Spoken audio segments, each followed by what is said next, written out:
I want to talk about the Society of American Fight Directors, the SAFD for short, and the stage combat community as a whole, and its problems with diversity, equality, and inclusion. This will, in all likelihood, have wider implications for the fight choreography industry as a whole, but I'm based in Chicago, in the United States, and there, the dominant force in the industry of stage combat specifically is the SAFD.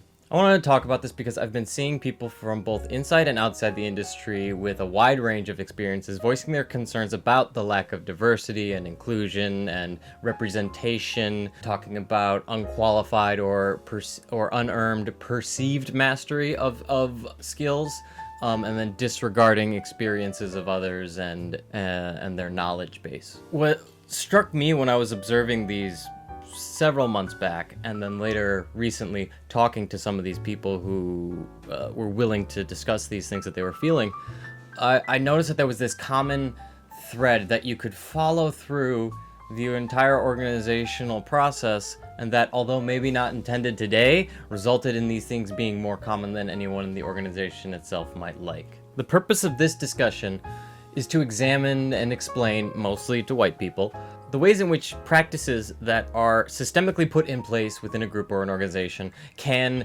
lead to system-wide consequences that result in discrimination, gatekeeping, exclusivity, as well as systemic racism, sexism, transphobia, all the bad stuff.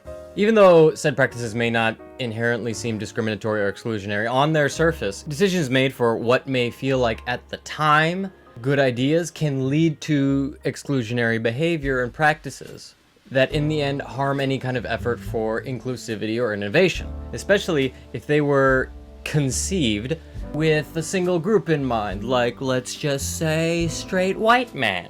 This discussion is going to be very large encompassing, so first I want to get some disclaimers out of the way. This topic is not meant to be an attack on any one individual. It is also not a statement of one's character. Being part of a system doesn't necessarily mean endorsing it, even if you are only half aware of the larger impact said system has. Just because you engage and thrive in a particular system does not mean that the system is directly your fault, or that you are a bad person for living in this system. Just because you're a white cis man with privilege doesn't mean you are inherently racist, sexist, homophobic, transphobic, and all the really bad isms and all that stuff.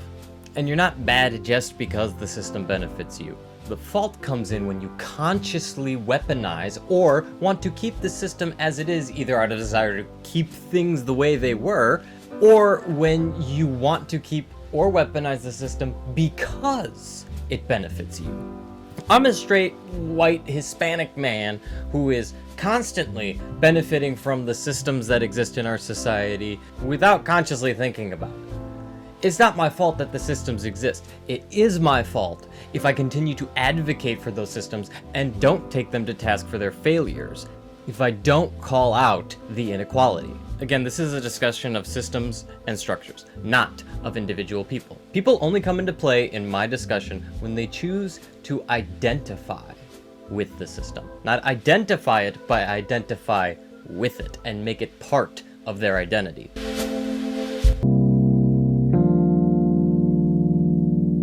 To begin, let's talk about the SAFD and its structure. The SAFD is a nationally and internationally recognized theater fight choreography organization in the United States of America.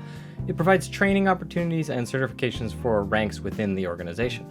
All the information here I have is pulled off of the website and I've condensed it. The lowest certified rank is Actor Combatant, which requires one to pass 3 skills proficiency tests out of the 8 weapons that are taught by the SAFD. The next rank is Intermediate Actor Combatant. After that is Advanced Actor Combatant. The next highest rank is Certified Teacher, which means that the SAFD actually endorses one to teach stage combat. One must have at least the rank of Actor Combatant for 5 consecutive years, maintain proficiency in all recognized systems, and then must attempt to complete the Teacher Certification Workshop, a workshop that is specifically designed to certify fight choreography teachers. After Certified Teacher is Fight Director. These are individuals who are endorsed by the SAFD to stage fights for professional theater.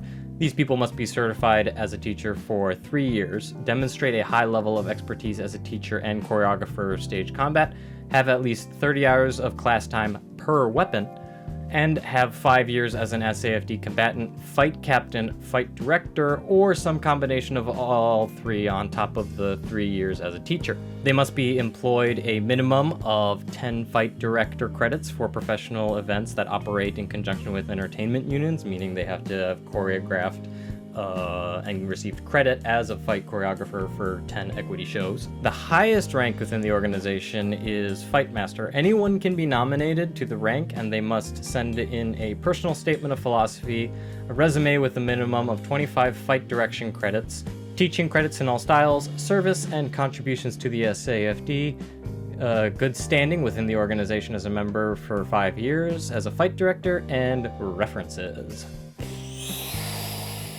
Boy, that was a lot. Glad we got through that. Very detailed and specific. Now, in and of itself, on the surface, it doesn't seem like it's anything inherently wrong with the system that's in place. It seems like a nice little standard to hold everybody up to in order to make sure that everyone is doing the same thing within the organization. However, this standardization can have drawbacks and create problems if not properly implemented and executed. And the emphasis of the end goal of this standardization can create even more problems if you are not 100% exactly sure what your incentive systems are creating the end goal to be.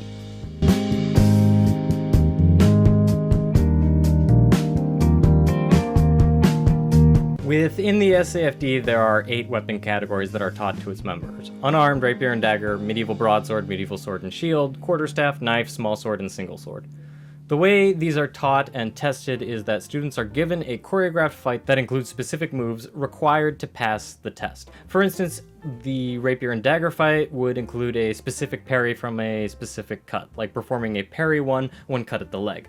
A test like this isn't a bad idea in and of itself. Many certification systems require that the applicant show the ability to perform required actions or techniques to achieve certification in it.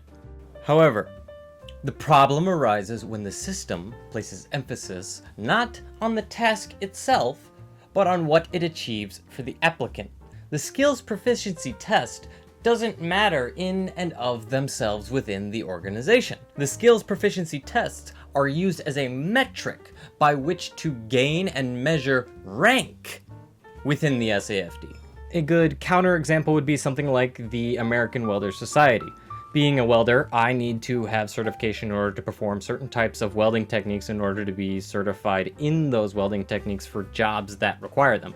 For instance, an overhead stick welding certification states that I am certified by the American Welder Society to perform overhead stick welding to the standard of the organization. Unlike within the SAFD, there is no ranking system that develops with these certifications. If I want to be an aluminum TIG welder, I only need certification in aluminum TIG welding in order to get hired for a job that requires it. I don't need to collect certifications in order to achieve a certain rank in order to be recognized by the organization or businesses that I am a welder. If a company only needs me to perform aluminum TIG welding, then I don't need any other certifications. They may be nice to have to make myself more marketable, but I am not blocked off from the job market by the American Welder Society because I only have one certification. I have been tested in my skill and proficiency in that welding technique and therefore am qualified to do it.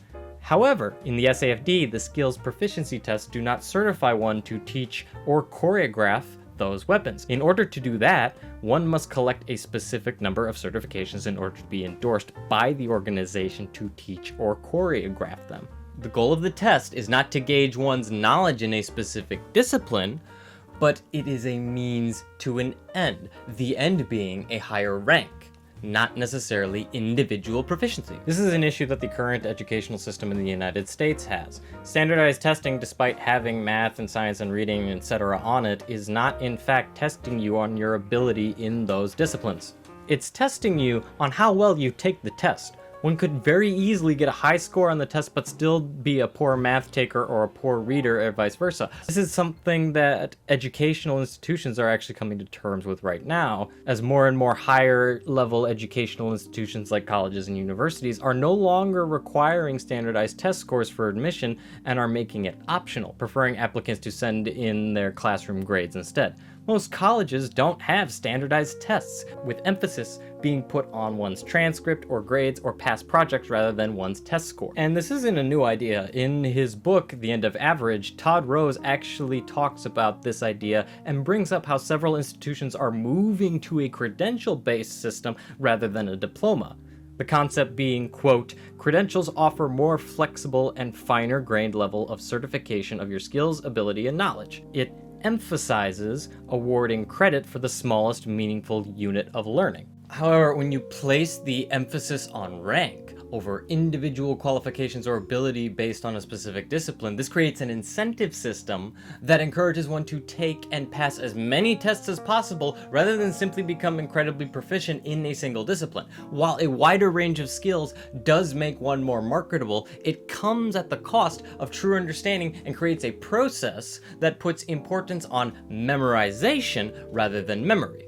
Rather than testing a student's ability to effectively and safely perform something like a stage punch or a cut and demonstrate their understanding of the principles behind the technique and do it repeatedly like they might need to do in practice, they are tested on how well they memorize and perform choreography given to them by someone else. All they need to do is do it the way they were shown.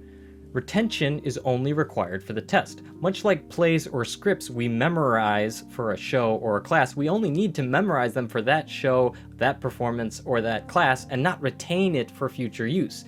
Intentional or not, the incentive is not to have a complete understanding of the technique or safeties and how it applies to various different scenarios or see how they relate to each other, but instead students are incentivized to memorize the choreography because that is all they are tested on, the memorization. For instance, students are not given a move and then asked what the safety technique is behind it that is being used, and how that technique can then be applied to another move that is different but would use the same safety technique, for instance. This would actually give the student tools necessary for learning choreography outside of the class because they now know how to make safe moves, how those skills are transferable regardless of the choreographer or the choreography, and they've shown that they can perform them reliably and consistently, and safely. Even if these are discussed in class and gone into great detail, the problem is not only that there is less time that can be given to discussing and teaching these ideas because the class has to be structured around the test, but also that the test itself does not test for that, and by extension does not incentivize a deeper understanding because the test is a means to achieve a higher rank. And if one is not being tested on their understanding, but rather their memorization, they are being told that it is not important in order to succeed in this organization. There are added problems with using a ranking system to measure performance. As Todd Rose puts it, they are one-dimensional. One-dimensional ranking cannot give an accurate picture of an individual's ability, skill, or talent. Or as a psychologist, Thomas R. Gutsky wrote in 5 Obstacles to Grading Reform, if someone proposed combining measures of height, weight, diet, and exercise into a single number or mark to represent a person's physical condition, we would consider it laughable. Yet, every day, teachers combine aspects of students' achievement, attitude, responsibility, effort, and behavior into a single grade that's recorded on a report card and no one questions it. The SAFD does the same thing with this ranking system. It combines many tests that themselves combine many things, including performance of acting ability, performance of choreography, speed, memorization of choreography, safety, hours put in, individual performance of each move, etc., and qualifies it into a simple rank that may or may not actually represent an individual's ability to perform fight choreography. Particularly when considering the fact that there is also a partner doing it with the individual, which can affect the whole piece.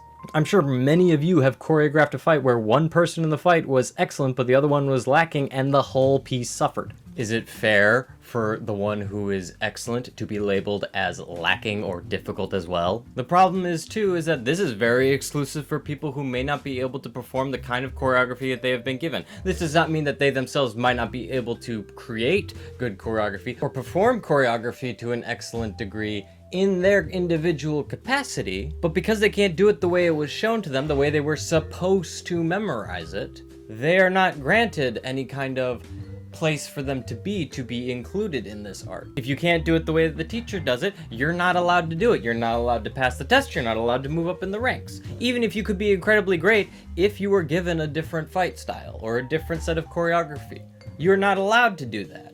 You have to do it the way it was shown.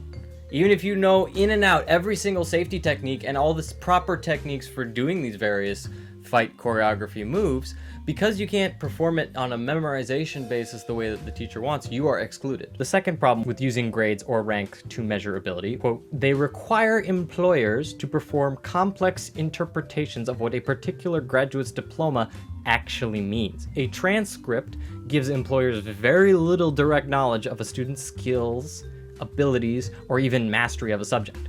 Most directors and employers looking for fight choreographers don't know what any of the ranking systems mean. I've seen many posts on Facebook from senior members of the SAFD asking performers to stop putting that they are SAFD certified in rapier and broadsword and etc. because people think that that means that the SAFD is saying that this person is certified to choreograph and teach fight choreography for those weapons. This touches on the fact that certification in individual weapons is rather pointless if it certifies you for nothing, but it's simply a means to an end by collecting them like they are trading cards. But this also points out the fact that theater professionals outside of the SAFD do not know what any of these ranks mean. They don't know the difference between a certified fight director, or a certified teacher, or an advanced actor combatant, and etc., etc.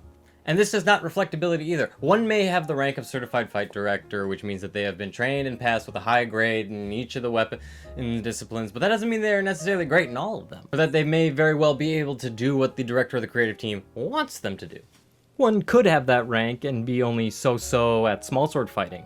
By the same token, one may be excellent in broadsword ability, but the show is for samurai fighting with katanas, and the choreographer has never worked with the katana, and while the fight may look great for a broadsword fight, the director may say it doesn't look enough like a samurai fight for their taste. The rank has no way of informing potential employers of a person's ability. Edward Thorndike, who created our modern educational system around the notion that if you are good at one thing, then you are good at many things, actually discovered this as well. When he did his own research into the correlation between school grades, standardized test scores, and the successes at professional jobs later in life, he actually ignored the weak correlation between all three because he thought he could ignore these facts because he believed in an unproven, one-dimensional learning ability. The dude who created our modern education system around the idea that success in school and grades was a direct indication of success later in life could not find any correlation for it, let alone causation. But wait, what does this have to do with discrimination? Well, this is a second problem that arises with standardization. It creates a culture of sameness, which in turn breeds a culture and emphasis on tradition.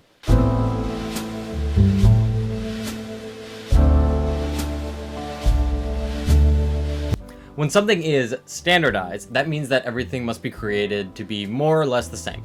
They cannot be different, or else they are no longer standard. When you create something focused on standards or sameness, it puts an emphasis on tradition. While this is useful for keeping everyone, at the same standard of practice, what this can do is create an overemphasis, I should say, on tradition in things beyond practices. While standardization can lead to tradition, it is not the same thing. Tradition is basically the attitude of being faithful to the way things have always been done. An emphasis on standardization easily leads into an emphasis on tradition. While the idea of tradition is not wrong in and of itself, it can easily turn against diversity. Tradition is not welcoming to change or dissent, meaning different ideas.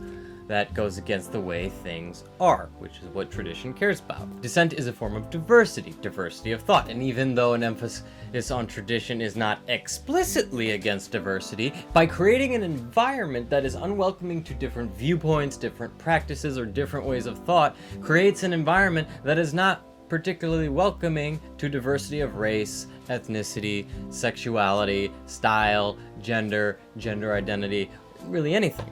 Frederick Wilson Taylor was an American industrialist who, according to one economist, probably had a greater effect on the public and private life of individuals of the 20th century than any other single individual. He is the one we can thank for this mindset. He emphasized the idea that there was always one best way to accomplish a given process. The only way, the standardized way. To him, there was, quote, nothing worse than a worker trying to do things his own way.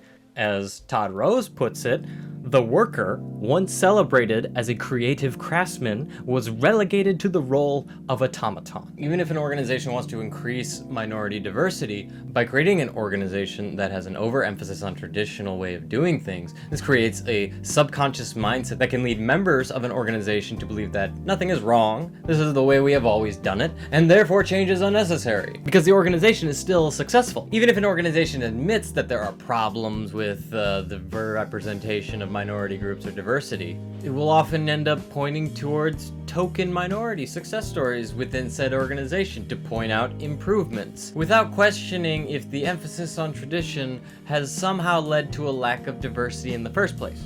Even when not outwardly dismissive of one's race, gender, or sexuality, when an organization or system does not allow diversity of thought, and said organization was formed with the mindset of one particular group, in this case, cisgendered straight white men, any dissenting ideas, practices, or opinions of an organization's practices are viewed as an attack on tradition, which is a form of identity. And if the people in power do not feel the need to change tradition because the system has benefited them, they will make attempts to diversify their hiring, but not the mindset, read identity, of the organization.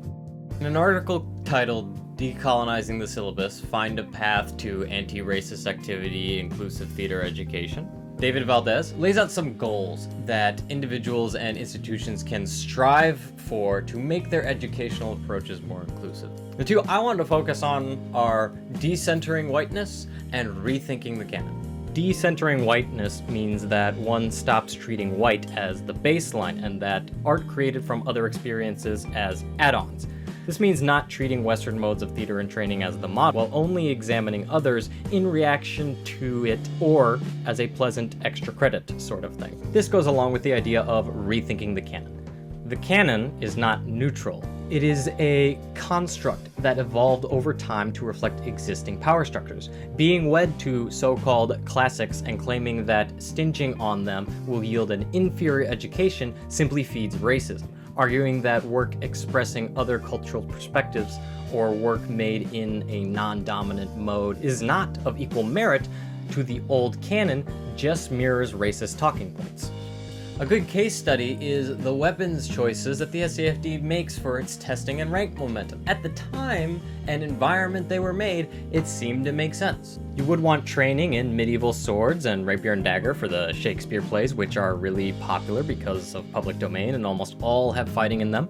The single sword is good for those swashbuckling plays that are more fun Hollywood type send-ups like Captain Blood or Robin Hood. Knife and Unarmed makes a lot of sense for modern plays. However, there are a lot more plays being done now than just Shakespeare. I would actually say that you are more likely to run into things with unarmed knife or gun choreography than sword or quarterstaff. Even then, many older plays are being done with different styles and contexts than traditional. I've seen many African interpretations of plays, kung fu interpretations, Star Wars versions, pro wrestling, 1920s gangster, modern military, post-apocalyptic, even done with characters replaced by animals. The original list of weapons in the SAFD training are used less and less in theatrical productions or plays, either due to style changes or new plays that just aren't written in the period where swords were.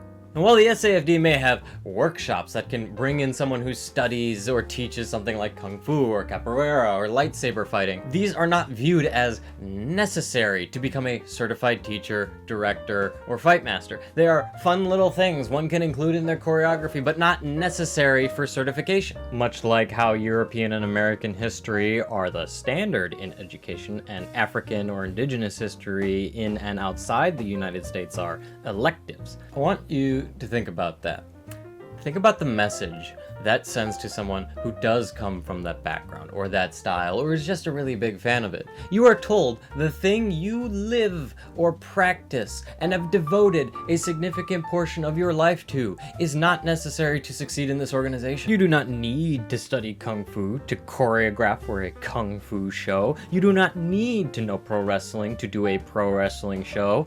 You are saying that these weapons, primarily weapons of European practice, are all you need to become a fight master, and therefore are more important than any Asian, African, Hispanic, fantasy, or historical studies that someone else may have practiced. By putting an emphasis on tradition centered around European-centric weapons and styles while treating other styles as interesting little things to add to one's tool belt, but not integrated in any way into the organization's traditions or standards of practice, this creates an environment that tells those styles that they don't matter as much. This, by extension, tells anyone who may attach themselves to those styles as a form of cultural, ethnic, social, or personal identity that they don't matter, and that the things that they care about don't matter. What made me realize this was actually a post made by Alicia Rodas on Facebook. She is one of the founding members of the Intimacy Directors and Coordinators Movement, a group that focuses on having well-trained movement directors who specialize in intimacy work that may appear in film, theater, or television, things like sex scenes, sexual assault, kissing, etc. In her post, she says, "Real talk, there's a reason why those intimacy directors and coordinators who started this work come from the SAFD and other fight communities. Because we experienced firsthand the misogyny, harassment, disregarding, bullying, and boys club mentality that helped directly cause us to make a change. I'm grateful that we've been able to help educate so many, but that doesn't mean you need to add this to another career for you. Watching some of our former harassers, those who harmed and others sometimes unknowingly, now take on the mantle of intimacy director. I am appalled. To those of you saying you've been doing this for 20 years, you haven't. Sit down and get honest with yourself. Perhaps step aside for once and let yourself not be the expert in something."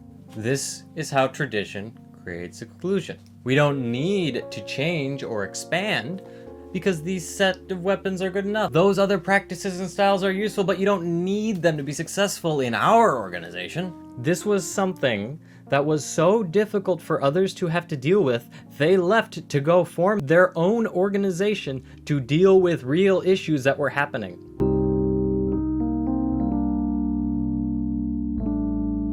What is an expert?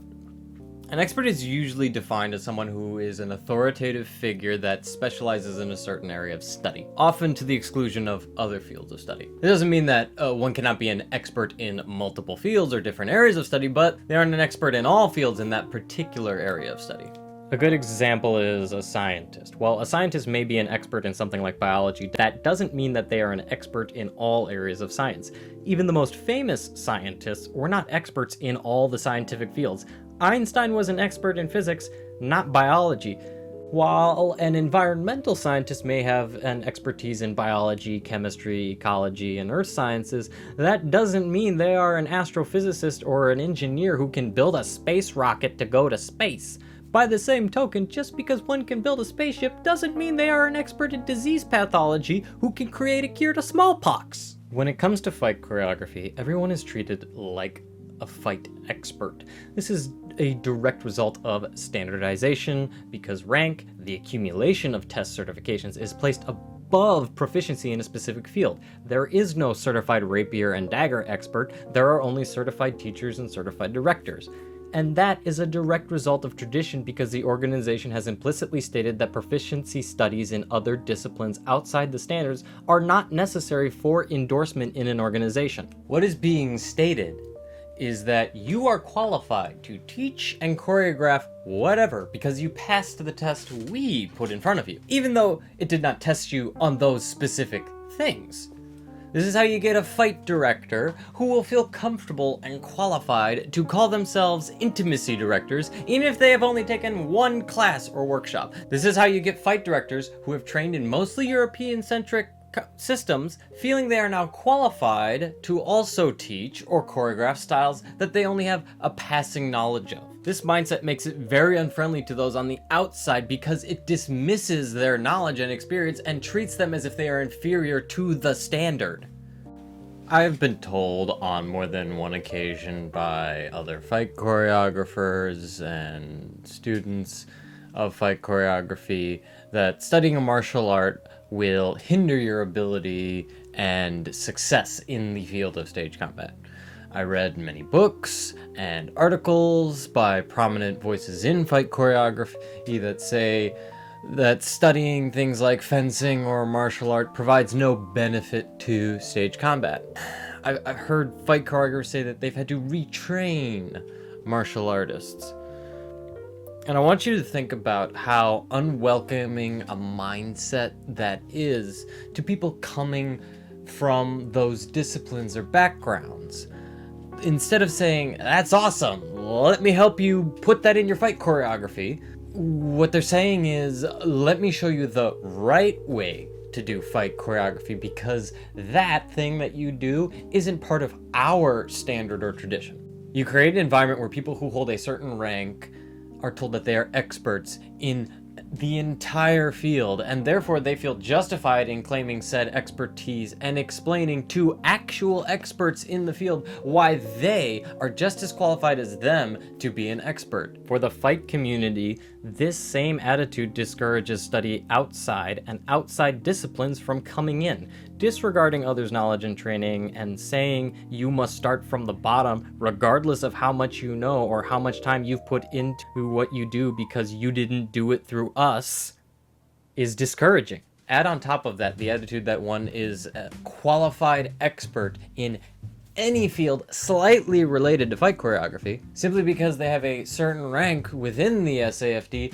it can be downright insulting. I am a qualified intimacy director because I have been doing fight choreography for 20 years. The message that is being sent is, I am just as qualified and as much of an expert as you because I'm a certified fight director. Putting a fight director, a fight teacher, or a fight master on the same level as an intimacy director or a martial artist can not only be insulting but also tells people that they are not viewed as important to your organization because others with less experience than them in that field are given the same, if not more, respect and authority simply because of their rank in that organization.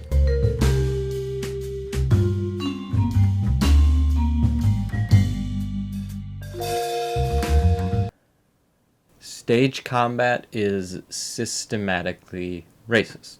The standards of advancement held by the SAFD are complicit in racist practices that exist in theater and education. In order to achieve and maintain ranks within the SAFD, you need a constant recertification to be happening throughout the years because certifications expire. This ignores the economic placement of disenfranchised people within society. This is reflective of musical theater practices that are prohibitively expensive for people from lower income groups to be able to even participate and receive education in musical theater. In order to get recertified, you are required to be taking classes or workshops again and again and pay for those, and they can be prohibitively expensive.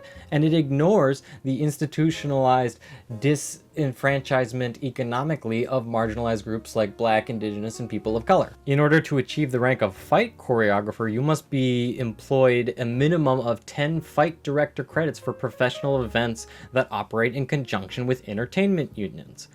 This completely ignores the fact that Black, Indigenous, and people of color are not only hired less as fight choreographers due to the simple fact that most creative teams and hiring practices are white, but also even less likely to participate in fights or even cast in shows that involve sword fighting, because most sword fight shows are European Shakespeare and his like, which are a majority white, because casting directors and creative teams don't want to feel like they have to justify a black performer's existence on stage, let alone justifying why a black, indigenous, or person of color fights with a European sword and style rather than a racially appropriate one. This makes it systematically difficult for black, indigenous, and people of color to get ahead in the industry, because the burden of diversity of leadership and representation has been pushed off the SAFD itself and onto theater companies the SAFD has no control over, and the bank accounts of black and indigenous and people of color. Couple this with the fact that the SAFD puts out the message that theater should only hire certified fight directors. If you aren't endorsing black, indigenous, people of color choreographers to choreograph shows because they aren't certified as a fight director, while simultaneously making it difficult for them to achieve that rank and get hired in an industry that is already biased against them because you tell the industry to only hire certified fight directors, how are they supposed to reach that standard? This catch-22 isn't exclusive to black, indigenous, or people of color, but white people don't have to deal with the inherent bias in the theater industry that black, indigenous, and people of color do. You do not get to complain about a lack of diversity in your organization while simultaneously ignoring the systemic racism in the theater industry that you have tied your organization to. The concept of stage combat in the United States is and has always been centered around European and Western traditions. The stage combat does not exist in a bubble that is separate from those concepts. The legacy of colonialism has injected itself into every aspect of every society in every part of the world. Part of the legacy of colonialism is the systematic erasure of the colonized and the denial of contributions to civilization by those who were colonized. In her book, Diversity, Inc., The Failed Promise of a Billion-Dollar Business, Pamela Newkirk explains how, well into the 20th century, an ideology of European supremacy and African inferiority embedded in the canon prevailed at most institutions of higher learning. Whole disciplines were rooted in ideas of European superiority and the notion that they stood at the pinnacle of civilization and Africans on the nadir. Here are some facts. Black people existed in Shakespeare's time. Not only did they exist, they were part of Shakespeare's England. They were part of Shakespeare's London. There were Africans in London who owned businesses, who were part of the royal court, who were prostitutes, who were hired to do underwater diving missions, who were spinsters and self-sufficient and were citizens. There were African Christian kings, knights who were black. Africans had powerful empires and kingdoms throughout history that fought and traded with Western Europe and Muslims and even sailed to America before Christopher Columbus. And yes, they had swords and their own forms of combat. Just go to the Historical African Martial Arts Association Facebook page and see all the great work that is being done to rediscover and expose these systems.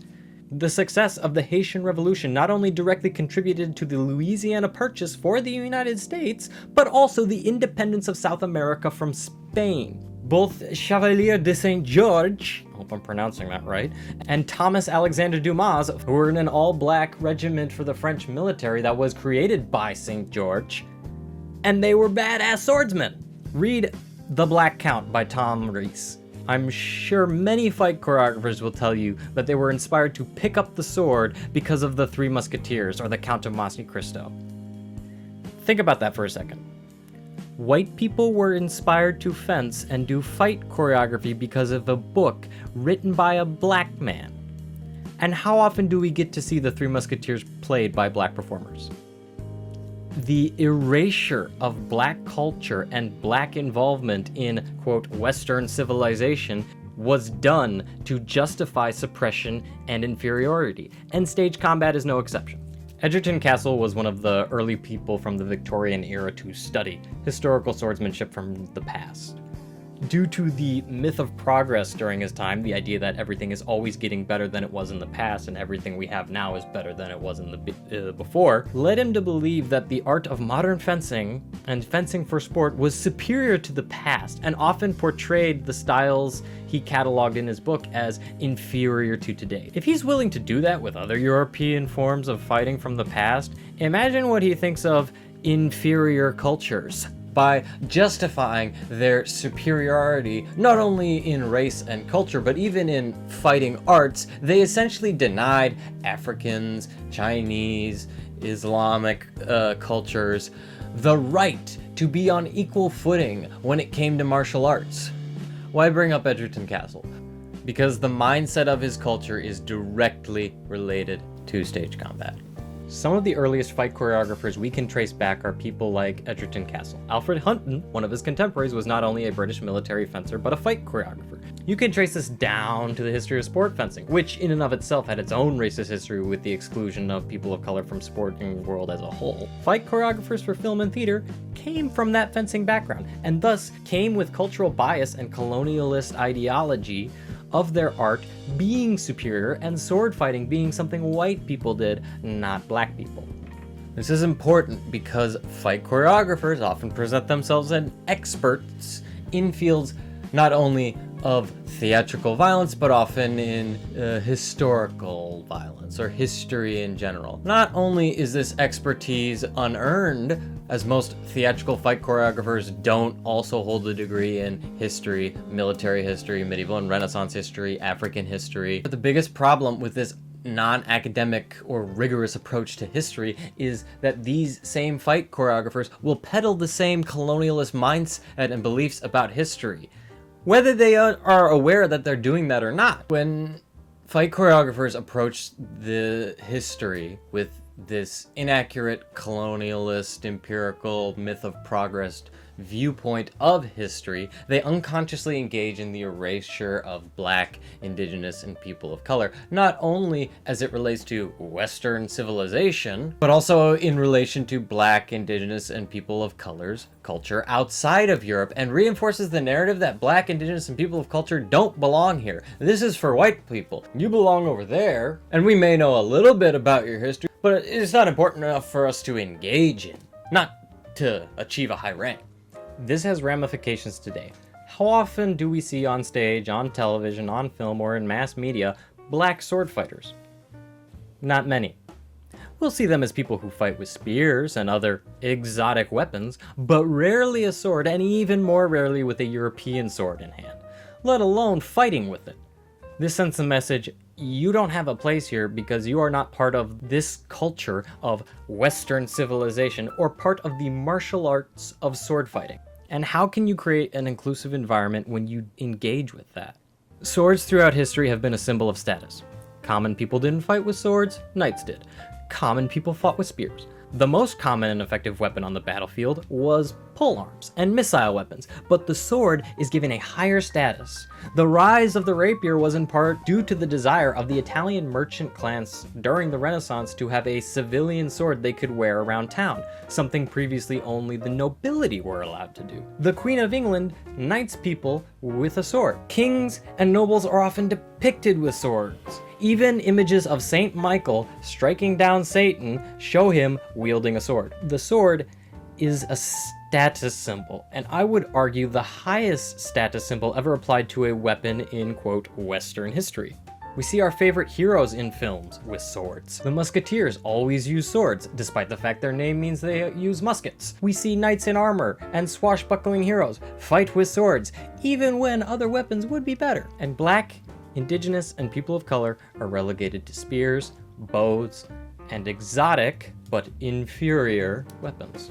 Stage combat has always been systematically racist, not only in the way we exclude non-European weapons and practices, but in the erasure through media and our own willingness to perpetuate the whitewashing of history because we always think the story is more important than history. But that story and history have always been told with the colonialist agenda, whether we realized it or not.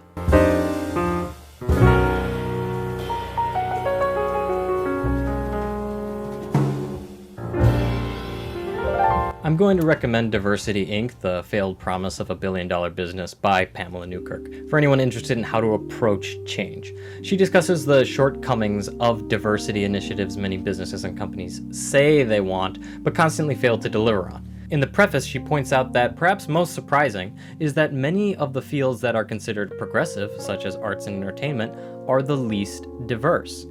If you go online and type in racism in film or racism in theater, you will find a ton of articles, statistics, blogs, and videos that discuss, document, and criticize the theater industry for systemic racism. I'll put some links below. Newkirk says, unless and until white America, including those who claim progressive values, come to terms with its complicity in persisting injustices, diversity initiatives will continually fail. She quotes Darren Walker, president of the Ford Foundation, as saying, "Progress won't come without us being uncomfortable.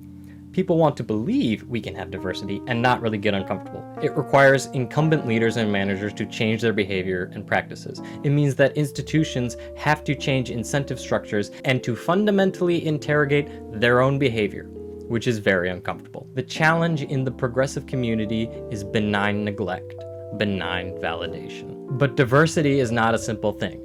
Newkirk explains how Tanya Odom, a leading diversity consultant, had recently been approached about a diversity job ad that asked for marketing and communications experience, but nothing about global awareness, nothing about assessment skills. They don't know, and they think it's about communication. Focus has to be as much on the culture as who's there.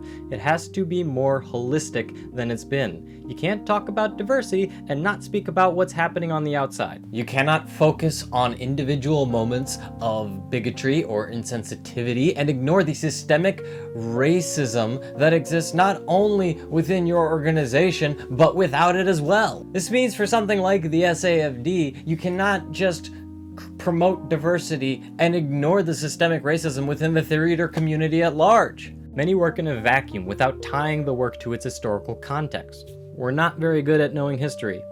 Diversity initiatives should be led by faculty and linked to the discipline. Changing the culture should be competency-based and linked to specific desired outcomes, meaning training is not one size fits all, but is adapted to the environment and institutional needs. Newkirk states that to effect change, leaders of institutions must contend with a society that has historically devalued or outright disparaged racial diversity and inclusion.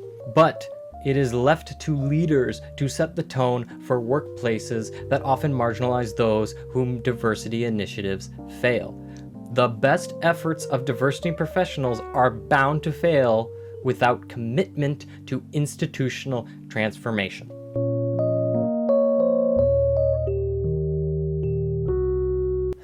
As I said, it is not the purpose of this discussion to make people feel bad or to say that it is their fault. Existing in a system is not the same thing as endorsing it or agreeing with it all the time. The idea of a few bad apples, or in some case a few bad or bigoted choreographers, deflects the issue from a systemic one onto a personal one, when the solution is always, well, if we get rid of the bad guy, then everything is fine.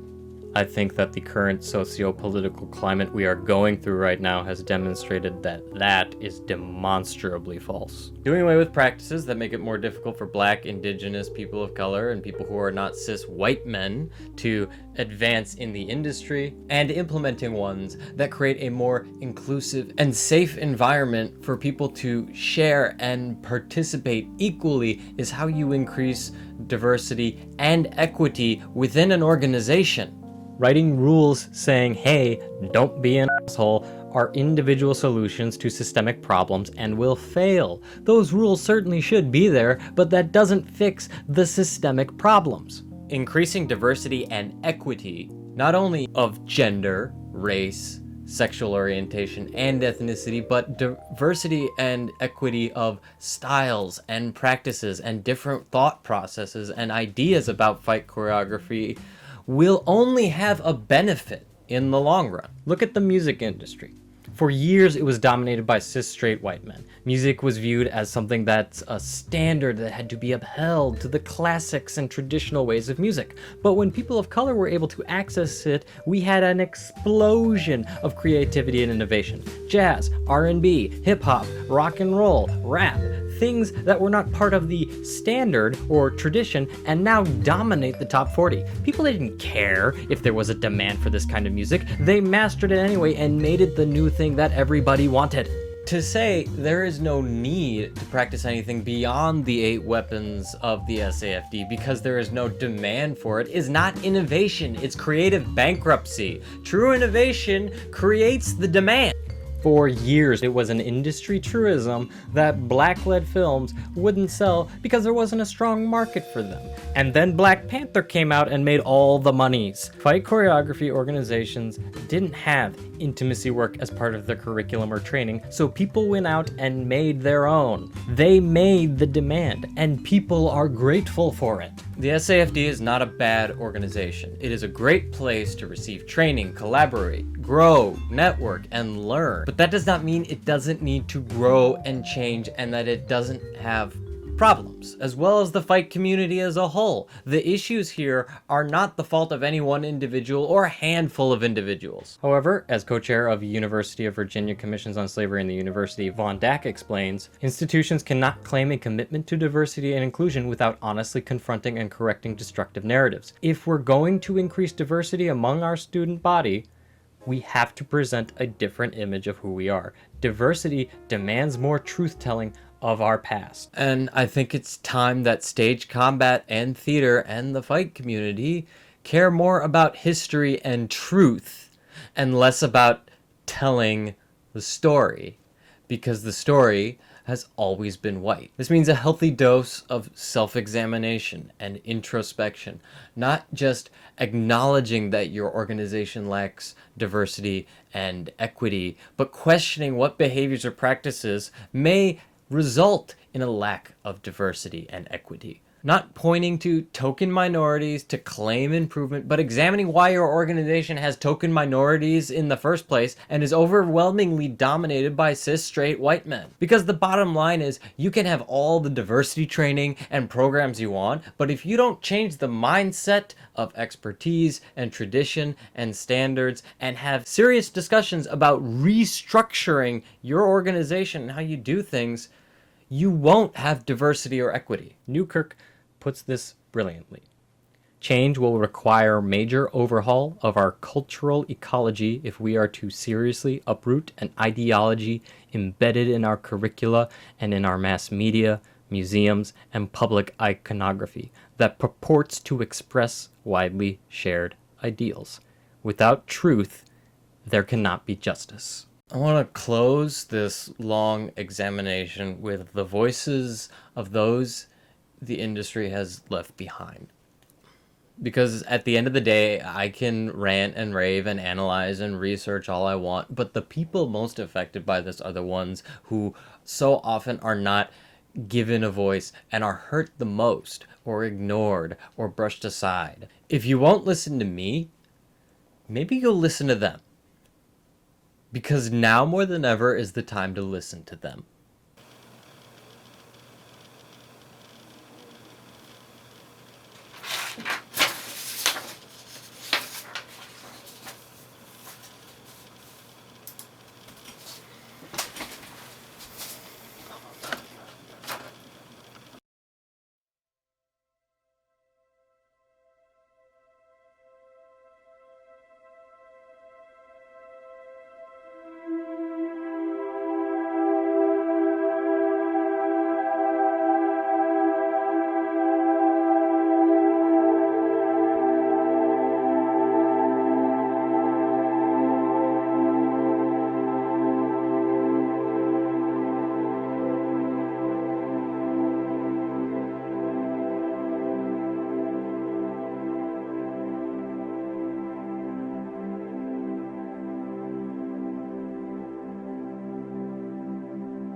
Winter Wonderland earlier this year, and I realized just how like incestuous the fight community is. You know, there's one black man in it, one out of all of them, not a black woman that I know of. So if I'm wrong, somebody let me know, but not a black woman or a woman of color at all. With that being said, along with a lot of other things, we're so many years behind.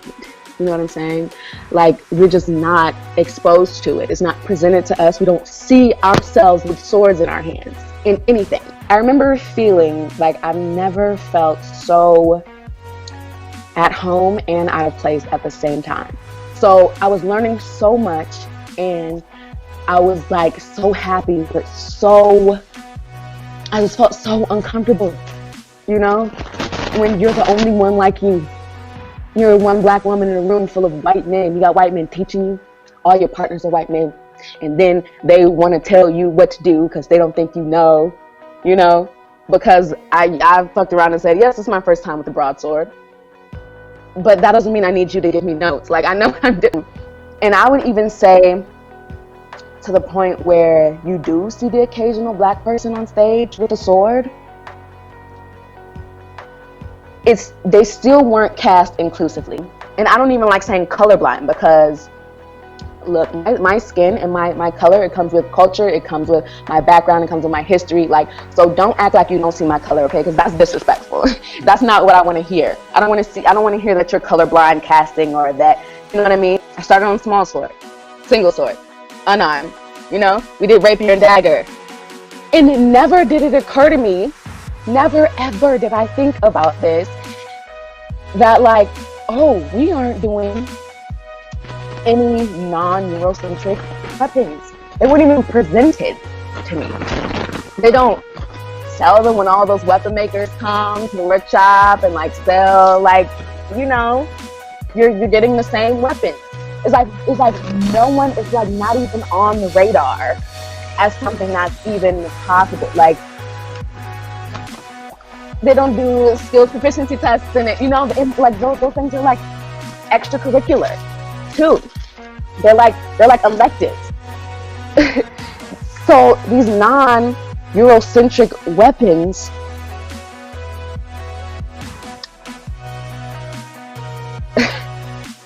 are like a part of this fight thing as a whole. They've just been omitted.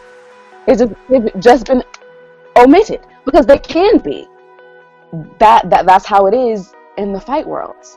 We're not, these weapons aren't even presented to us. And I'm not gonna lie, I couldn't even tell you an African weapon or style of fighting. I just, when you don't see yourself in it, when you don't see you or your people doing these things, it's easy to not know it exists. What changes would you personally like to see within the fight community or specific fight organizations to help elevate, represent, include, make equal for non-white, cis, straight men? Scholarships. Y'all have the money. We need diversity and inclusion scholarships. Like I don't remember if I was saying this before the actual interview started, of just my experience at the Winter Wonderland workshop. I was fortunate enough to have an outside scholarship. It didn't come from there, but there were 3 black people, 1 black woman, including me, but 3 black people. I know for a fact that I was on scholarship. I know that 1 was an intern and they don't pay their tuition, and then there was 1 other, but we have all of these white people here. So why aren't these black people here? Is because we are not exposed to it. We don't see ourselves in it. We cannot afford it. What I don't do for recognition anyway. I do it for my fulfillment and for other little black girls to see themselves doing something that they probably never thought that they could or should do, only because they've never seen anyone who looks like them doing it. Yeah. You know what I mean? And so, yeah, that is much, much more important.